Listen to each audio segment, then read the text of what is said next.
ಶ್ರೀ ಗುರುಚರಣಂ ಶ್ರೀಮನ್ನಾರಾಯಣೀಯಂ ದಶಕ 32 ಮತ್ಸ್ಯ ಅವತಾರ ವೃತ್ತಂ ಉಪಜಾತಿ ಪುರಾ ಹಯಗ್ರೀವ ಮಹಾಸುರೇಣ ಷಷ್ಟಾಂತರಾಂತೋದ್ಯತಕಾಂಡಕಲ್ಪೇ ನಿದ್ರೋನ್ಮುಖಬ್ರಹ್ಮಮುಖಾದೃತೇಷು ವೇದೇಷ್ವಧಿತ್ಸ ಕಿಲ ಮತ್ಸ್ಯರೂಪಂ ಸತ್ಯವ್ರತಸ್ಯ ದ್ರಮಿಲಾದಿಭರ್ತುಃ नदीजले तर्पयतस्तदानीं कराञ्जलौ सज्ज्वलिताकृतिस्त्वम् अदृश्यथा कश्चन बालमीनः।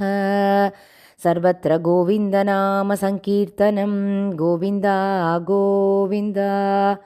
क्षिप्तं जले त्वां चकितं विलोक्य निन्येम्बुपात्रेण मुनिस्वगेहं स्वल्पैरहोबैर्कलशीं च कूपं वापीनशिश्चानशिषे विभो त्वं योगप्रभावाद् भवदाज्ञयैव नीतस्ततस्त्वं मुनिना पयोधिं पृष्टो मुना कल्पदि दृक्षुमेनं सप्ताहमास्वेति वदन्नयासीः।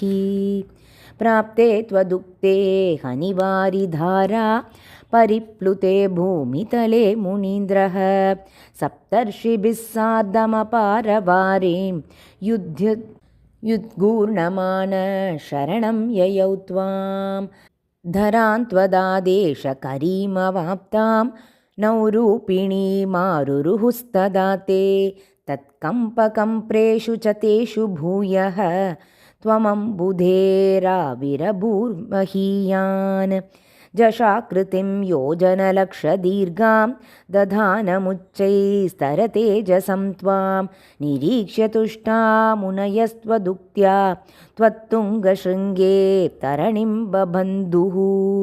आकृष्टनौको मुनिमण्डलाय प्रदर्शयन् विश्वजगद्विभागान् संस्तूयमानो नृवरेण तेन ज्ञानं परं चोपदिशन्नचारीः।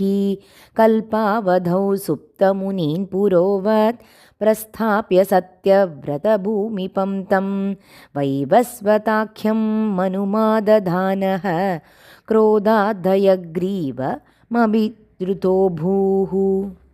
स्वतुङ्गशृङ्गक्षतवक्षसं तं निपात्य दैत्यं निगमान् गृहीत्वा विरिञ्चये प्रीतहृदे ददानः प्रभञ्जनागारपते प्रपायाः।